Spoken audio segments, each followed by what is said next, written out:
Maybe I'm a homer. I worked for DEA for 30 plus years. So anytime there's an article that talks about the quote war on drugs or harm reduction or law enforcement's role, it's possible I do take it a little personal. The listeners and viewers, you're going to have to watch and listen and make your decision. What I think is I bring a little common sense to the argument based on my years of experience, what I saw, what works and what doesn't work. So the article that I saw was written by a gentleman named Matthew Lassiter. He is a professor at the University of Michigan, and he's written a bunch of, I guess his area of expertise is what I would call social studies. What it's based on is something he wrote called Suburban Crisis, White America and the War on Drugs. And the article opens with the statement, for 70 years, politicians in both parties have fought an unwinnable war on drugs. And he says the drug war isn't winnable, and he cites the Global Commission on Drug Policy report in 2011, and I guess that report said as much. Later in the article, he calls for a drug policy that abandons criminalization and focuses on, quote, true harm reduction. And when I see this kind of rhetoric, Mark, it worries me. And like I said, it does kind of trigger me because I worry that people have a serious misunderstanding about what law enforcement's role in this country is. When this gentleman says the quote, war on drugs, and we'll talk more about that term later and where it came from. But when he says the war on drugs is unwinnable, what's the measuring stick? What measuring stick is he using to say that it has been a failure? And what else is interesting is he talks about focusing on harm reduction, but he doesn't talk about any of these so-called harm reduction techniques that have been successful. And I guess my question is, Mark, one of my questions is, and I'd like to get your opinion on it at some point today, is it the job of law enforcement to correct an 80-year dysfunctional relationship the American people have with drugs? I think a couple weeks ago, our second show, we talked about crime of the century, the history of the opiate crisis in this country. And in that, we saw back to the early 19th century a dysfunctional relationship with drugs, right? Opiates going into China, the Chinese government realizing this was devastating their people, the Chinese government practicing supply reduction and law enforcement by taking these shipments of drugs and dumping them in the ocean right when they came off the ships. My question is, why does someone try to exclude one certain part of the solution? So let me hit you with this, Mark. Mhm. Years ago in 1950, the murder rate in the United States was 5.3 per 100,000 citizens. In 2019, it was 6.0 per 100,000 citizens. Currently, there's about 7,500 homicide detectives in the United States. Have we been fighting a 70-year losing battle in the war on homicides? What if I told you as a homicide detective that you've been a failure because the homicide rate has actually gone up in this country over the past 70 years? Should we decriminalize homicide and focus on, quote, harm reduction or some other method of reducing murders in this country? A second point, which may hit home a little more with you, or you can expand on it a little more just based on your background and your expertise. In 1950, 22 automobile deaths per 100,000 people in the United States. In 2021, 13 automobile deaths per 100,000 people. The biggest drop in that whole time was 1974. I think it went down by 17 or 18% that one year. Now, I don't know how good your memory is, Mark. I was only 8 years old then. But do you remember, or through learning after the fact, obviously we weren't in the business back then, what was it in 1974 that you could recall that caused such a significant change in highway deaths in the United States? I remember something that happened, and of course, it was the 55-mile-an-hour speed limit that was Exactly. imposed by the federal government, which a firm believer and supporter of the Constitution, looking back, think was unconstitutional, but that's for a different show. But there was the 55-mile-an-hour national speed limit that was imposed. But there's something very interesting about that bill. I remember going to, ironically, retired California Highway Patrol chief. I remember going to traffic school for a ticket I received in college. One of the exhibits that the instructor in that class used was a chart about the reduction of traffic related deaths across the United States. And he actually used that 1974 statistic about this drop.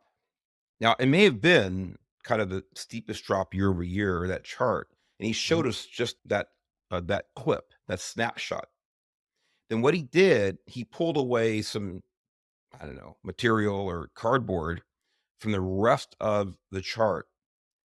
And what had been happening was even 15 or so years before, and then after, like going into the mid 80s, was this steep decline in traffic deaths. So I'm not saying that the 55-mile-an-hour speed limit imposition had nothing to do with traffic related deaths, but it was certainly part of a much larger trend, which was more related to increased technology in braking, in mhm. tires, in crash or crunch, research of vehicles, things like this, safety glass. All of these things have been reducing deaths, automobile related deaths in the first place. Again, 55-mile-an-hour speed limit may or may not have contributed, but it certainly was part of a larger downward trend. So I definitely do remember that. But having said that and giving that diatribe, you can go ahead and continue, and we'll get back to some of the points you were making. No, I think, that was the point I was making right there.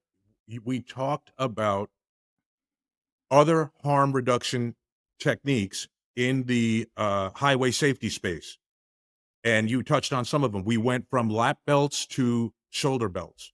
We, had crumple zones in cars. We had other supplemental restraint systems. Airbags came out. Vehicle warning systems came out. So there were a lot of different things that happened over that time that contributed to, quote, "harm reduction." But all I'm saying is that part of it, and hey, there is some reason why there was that one giant drop in 1974. And many states had dropped their speed limit in anticipation of that law Mhm. passing the year before. So, right around that time, there was also, I guess you could say, just an awareness that speed kills. So, what the point I'm making is you don't exclude the law enforcement piece or the lawmaking piece just because you have these other harm reduction things happening. Today, the speed limit's gone up. Why is that? Because as a society, we've been able to manage harm a little better with all these supplemental safety systems. So maybe we can change laws at this point. If we took away the speed limit today in the United States, even if you are a strict interpretationalist, if we took away the speed limit, what do you think would happen to highway safety? Early on, there would be it really would increase the number of traffic accidents. I mean, I think it's just logical because people are used to driving a certain speed. They've not been trained to drive faster and things like this. But you're absolutely right. If we take away all barriers, so to speak, it's going to have a negative impact on traffic safety. Generally, I think there are circumstances where very high speed limits or none are relatively safe. I'll give you an example. In Germany, there are no speed limits on a large portion of the autobahns. I've driven on them. There's no speed limit. You have people going 100 miles an hour, and you have twin turbo Mercedes going 160 miles an hour, literally out there. And the mileage death rate is lower than it is here in the United States. Now, I say that for a reason. It may sound counterintuitive to the point that you and I are both making here about just reducing all barriers, but there's something very important about that fact is the culture in Germany related to driving, going way back, is driving safely, where speed is only one factor in that. They are simply better drivers in it. Sorry. And the laws applying to driver's licenses and to violations of the law related to driving are immense. So just like there are no speed zones in a large portion of the German autobahns, there are other places where the speed limit is enforced to the mile per hour. And if you violate certain laws, you lose your driver's license either for a long time or permanently. There is no gray area with it with it were, is here. But this does relate to law enforcement and the culture of drug Mhm. use. And I want to get into that here in the United States. There is a relation to not only what's available to you, but what you see as a responsibility to yourself, your own behavior. And I want to talk about that when the time comes up. Yeah, so that's a great tie in there when you talked about the culture.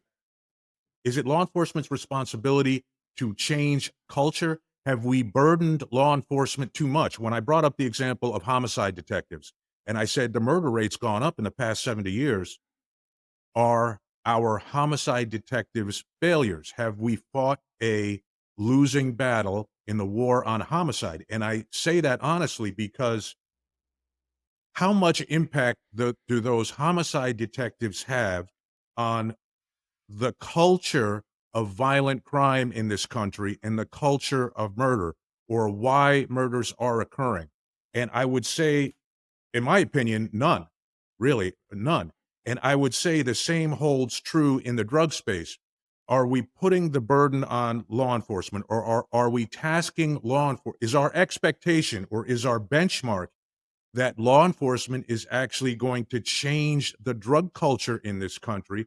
Or is the benchmark what, in my opinion, it should be, just as it should be for homicide detectives or California Highway Patrol officers? Should the benchmark really be reduction of harm rather than a change of culture? Let me say this Yeah.